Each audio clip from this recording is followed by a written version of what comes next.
Hey everybody, welcome back. We're going to start off on chapter 14. Let's find out what was in those caves. Chapter 14, the bears. Roz stomped into the cave, and then she stomped right back out. Please stay away, said the robot to the two bears who were now nipping at her heels. You see, when Roz stomped into the cave, she accidentally woke a brother and a sister bear from their morning nap, which is never a good idea. And to make matters worse, bears have an instinct that drives them to attack when a creature runs away, especially if the creature running away is a mysterious, sparkling monster. So, as the startled bears watched Roz stomping out of the cave, they really had no choice at all. They simply had to take up the chase. Roz tried her best to outrun the bears. She leaped over rocks and wove through trees and stomped across the mountainside at full speed. But the bears were young and strong and fast, and the robot still had so much to learn about moving through the wilderness. She never even saw the tree root. One moment she was stomping along, and the next moment she was flying through the air and thumping down onto a rotten log. Clumps of soft wood stuck to her side as she stood and faced the attackers.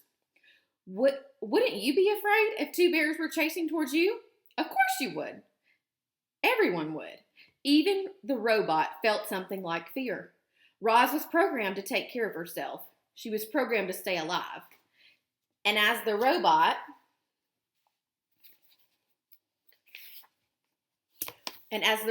watched those bears charging toward her, she knew her life was in serious danger. The bears slammed into Roz, knocking her against the trunk of a towering tree. Then one bear dove at her legs and the other crawled at her chest. If only the robot had swung her fist or kicked her feet, she could have scared them off. One good bop in the nose would have sent them running, but the robot's programming would not allow her to be violent. Clearly, Roz was not designed to fight bears. Powerful jaws chomped her arms. Sharp claws slashed her face. A massive head rammed her chest. Please stay away, said the robot. Roar, said the sister bear. Grrr, said the brother bear. And then the bears went in for the kill. But the robot had vanished. Chapter 15, The Escape. Using all the strength in her legs, Roz jumped straight up, high into the air, and landed on a tree branch overhead. The tree shook with the sudden weight of the robot, and then, thunk, thunk, two pine cones bounced off of Roz, and a moment later, thunk, thunk, the same pine cones bounced off the bears below. The bears grunted with annoyance. This gave Roz an idea. The robot's programming stopped her from being violent, but nothing stopped her from being annoying. So Roz plucked the pine cones from the nearby branches and lobbed them down at the bears. Thunk, thunk, thunk, thunk. Each piece bounced off its target with annoying accuracy and whipped the young bears into a frenzy. Roar, said Sister Bear. Roar, grrr, said Brother Bear. I do not understand you, bears, said the robot. Roz was about to unload a whole armful of annoying pine cones when a distant roar echoed through the forest. Back at the cave, the mother bear was calling for these two, and she did not sound happy. The young bears looked at each other. They knew they were in trouble. But before lumbering home, they glared up at Roz and snorted one last time. More than anything, they wanted to kill the robot. Chapter 16, The Pine Tree. Roz was in no hurry to leave the tree. She stayed on her branch long after the bears had gone, enjoying some peace and looking herself over. In addition to bite marks and claw marks, the robot was also covered in dirt, which, of course, meant it was time for another cleaning. She was making good progress when she felt something sticky on her arm. The problem was sitting in a pine tree, that is. Eventually, the tree's sticky resin will find you. It always does. And it found Roz. The robot scrubbed and scraped at the resin, and soon her fingers were completely coated in the sticky stuff.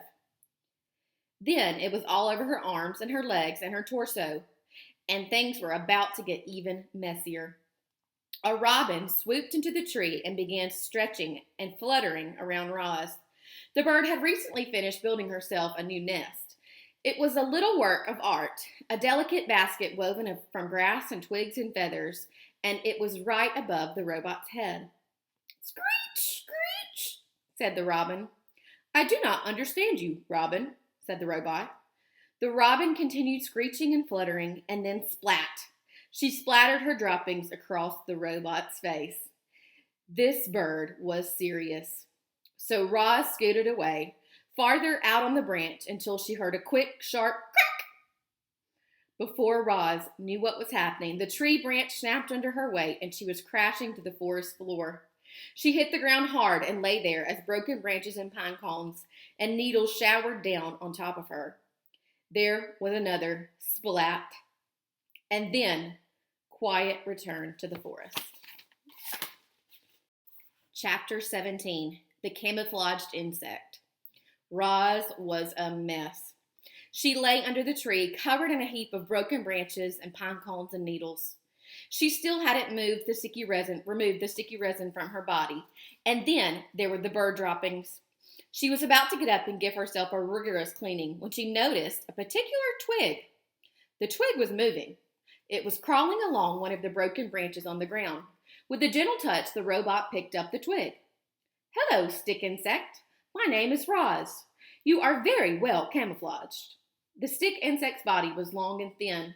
He had the same shape and colors and markings of a real twig, but if you look closely, you might see 2 tiny eyes and 2 spindly antennae.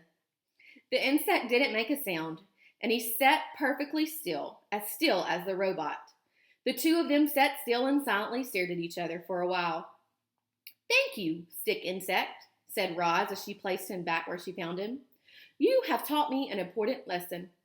I can see how camouflage helps you survive. Perhaps it could help me survive also." Chapter 18, The Camouflage Robot. As you know, reader, Roz had always liked to keep herself clean as possible. But her desire to stay alive was stronger than her desire to stay clean, and our robot decided it was time she got dirty. Roz was going to camouflage herself. She'd gotten an idea from the stick insect, but Roz quickly realized that camouflaging herself as a twig was out of the question. No, the robot would have to blend into the landscape itself. She began by smearing handfuls of thick mud over her entire body. Then she plucked ferns and grasses from the ground and sank their roots into her new muddy coating. She placed colorful flowers around her face to disguise her glowing eyes, and any bare patches were covered with tree leaves and strips of moss.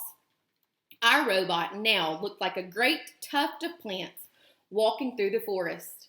She waited for darkness, and then she padded to the center of the clearing, nestled herself between some rocks, and became part of the landscape. A few hours later, the sky was brightening. The fog was lifting, the nighttime animals were slinking home, and the daytime animals were beginning to stir. It was just an ordinary morning on the island. However, there was that new tuft of plants in the one forest clearing. Only the bees had noticed the tuft. They buzzed around it, completely unaware that the robot was hidden beneath. And so Roz sat there, right in the open, yet completely unseen, and observed the wilderness around her. She watched flowers slowly turn toward the sun. She listened to rodents crawl through the weeds. She smelled the moist, piney air. She felt worms wiggle against her muddy sides. A week later, the tuft of plants was gone, but there was a new clump of seaweed on the shore. A week after that, the clump of seaweed was gone, but there was a new bramble on the mountain. Then there was a new log on the riverbank. Then a new rock in the forest. Chapter 19, The Observations. Clouds scudded through the sky. Spiders spun intricate webs. Berries beckoned to hungry mouths. Foxes stalked hares. Mushrooms rose up from leaf litter. Turtles plopped into the ponds. Moss spread across tree roots. Vultures hunched over carcasses. Ocean waves beat against the coastline. Tadpoles became frogs. Caterpillars became butterflies. A camouflage robot observed it all. Chapter 20, The Language of the Animals. It started with the birds. They had always been skittish when the robot was near. They would stare and screech and then scatter. But now that Roz was camouflaged, she could secretly observe their normal behavior right up close. Roz noticed chickadees fluttering through the same flowers and singing the same song every morning. She noticed a lark who swooped down to the same rock and sang the same song every afternoon. She noticed the same 2 magpies singing to each other from across the same meadow every evening. After weeks of robotically studying the birds, Raj knew what each bird would sing, when they would sing, and eventually why they would sing. The robot was beginning to understand the birds, but she was also beginning to understand the porcupines, the salamanders, and the beetles. She discovered that all the different animals shared one common language. They just spoke the language in different ways. You might say each species spoke with its own unique accent. When Roz first listened to the chickadees, their song sounded like tweet, tweet-a-deedle, tweet, tweet-a-deedle.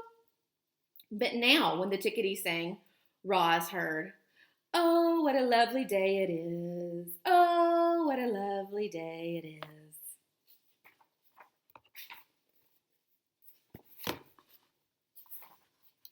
Deer spoke mostly with their bodies. By simply turning their head, a doe could say to her family, let's look for clovers by the stream.